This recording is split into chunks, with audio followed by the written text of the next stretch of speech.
Hello जी, की हाल है तो अड्डा। एक्चुअली मुझे पंजाबी में सिर्फ एक लाइन ही आती।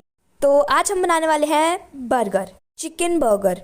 तो यहाँ पे मैंने ली है मलाई, उसमें हम डालेंगे मेयो, क्योंकि मलाई थोड़ी पतली हो गई थी, मैंने उसको मिक्स करा। तो अगर हम मेयोनीज डाल देंगे ना तो वो गाढ़ी हो जाएगी और अच्छे से बर्गर के बन पर स्प्रेड हो जाएगी। तो यहाँ पे मैंने मेयोनीज डाली है। फिर थोड़ा सा मेरे बैटर थिक हो गया था, फिर मैंने यहाँ पे डाली केचप। तो ये सॉस मैं ज़्यादातर जब भी घर पे बर्गर बनाती हूँ तो यही सॉस लगाती हूँ और ये बहुत अच्छी भी लगती है। एज सच इन तीनों का कोई ज़्यादा फ्लेवर नहीं आता, लेकिन एक मिक्सअप का मिक्स करके फ्लेवर आता है तो वो अच्छा लगता है। तो यहाँ पे तीनों चीज़ डाल के मैंने अच्छे से उसको मिक्स करा और फिर यहाँ पे मैंने लिया है एक टमेटो, उसको मैं चॉप कर लूँगी। ऑमलेट कट मैंने इसको काटा है, बिल्कुल छोटे छोटे पीसेस में करना है। और आप अपनी मर्ज़ी से, जैसे ज़्यादातर बर्गर में गोल गोल वो होते हैं ना, टमेटो अनियन स्फेयर शेप में होते हैं ना, लेकिन गोल गोल खाने में तो निकल जाती है पूरी वेजी बाहर बन के, तो वो अच्छा नहीं लगता फिर। तो और मेस्ड अप भी हो जाता है, तो इसलिए मैं छोटे छोटे पीसेस करके ही डालती हूँ बन में जब भी मैं घर पे बनाती हूँ। तो फिर यहाँ पे मैंने अनियन काट लिया। तो यहाँ पे मैंने टमाटो की सीड्स अलग कर लिए थे, क्योंकि हमारा टेरेस गार्डन है, वहाँ पे बहुत सारे गमले हैं, तो उसमें मैं डाल दूँगी तो वो अच्छे से उग भी जाएगा। फिर मैंने यहाँ पे बंस लिए हैं बर्गर के, ऑब्वियसली वो तो लेने पड़ेंगे ही। फिर यहाँ पे पैन लिया है, उसके बाद मैंने गैस ऑन कर दी ही, लेकिन ये थोड़ी स्लो फ्लेम पे ही रखनी है। और साथ साथ मैं बन को बीच से काट लूँगी। तो यहाँ पे हम तीन ही लोग हैं, तो हम तीन ही बर्गर बनाएंगे और ये मैं ब्रेकफास्ट में बना रही हूँ, ठीक है ना। उसके बाद मैंने यहाँ पे पैन पर ऑयल ड्रिजल कर दिया है। फिर यहाँ पे मैंने चिकन के कबाब लिए, फिर मैंने उसको डाल दिया।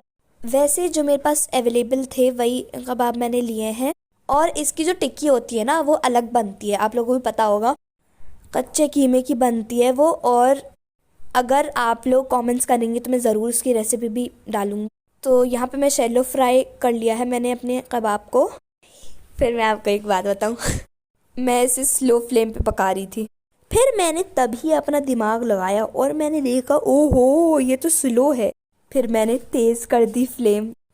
फिर यहाँ पे मैंने बर्गर ही साइड में लगा दिए थे, क्योंकि लेट हो रहा था बहुत ज़्यादा, तो मुझे डांट भी पड़ रही थी, तो इसलिए मैंने साइड में बन लगा दिए थे, ताकि थोड़ा सिक जाता है ना तो वो कच्चापन उसका हट जाता है और थोड़े क्रिस्प हो जाते हैं, तो मैंने इसलिए वो करा था।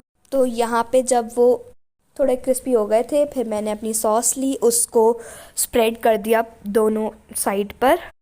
एक्चुअली अभी थोड़े मेरे एग्ज़ाम्स चल रहे हैं तो मैं थोड़ी बिज़ी हूँ, तो जब इंशाल्लाह रमज़ान बहुत करीब है तो इंशाल्लाह बहुत सारी रेसिपीज़ आएंगी और तब तक मेरे एग्ज़ाम्स भी ख़त्म हो जाए। तो आप अपने बंस को देसी घी या बटर में भी क्रिस्प कर सकते हैं। फिर यहाँ पे मेरे कबाब बन गए थे, उसको मैंने बन पर लगा दिया, फिर मैंने उसमें वेजीज रखी।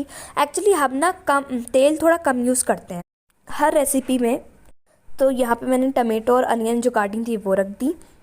फिर अब हम इसका सिर लगा देंगे तो ये हमारा बर्गर बन गया।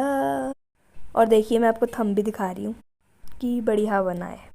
एक्चुअली ये मैंने बर्गर अब्बा के लिए बनाया था, फिर यहाँ पे आया मेरा और अम्मा का बर्गर, तो मैंने अपने बर्गर के साथ एक कांड करा। मैंने उस पर अमूल की ग्रेटेड चीज़ जो आती है वो डाल दी। मैंने कहा एक बार चीज़ के साथ थोड़ा ट्राई करके देखते हैं। मेरे पास ना स्लाइस चीज़ नहीं थी तो मैंने यही वाली डाल दी। तो मैंने उसको फिर माइक्रोवेव करा, तो बेचारी उसकी सारी सॉस बाहर निकल गई, मेरा पोपट हो गया। सॉरी वो क्लिप लेना मैं भूल गई। Thanks for watching.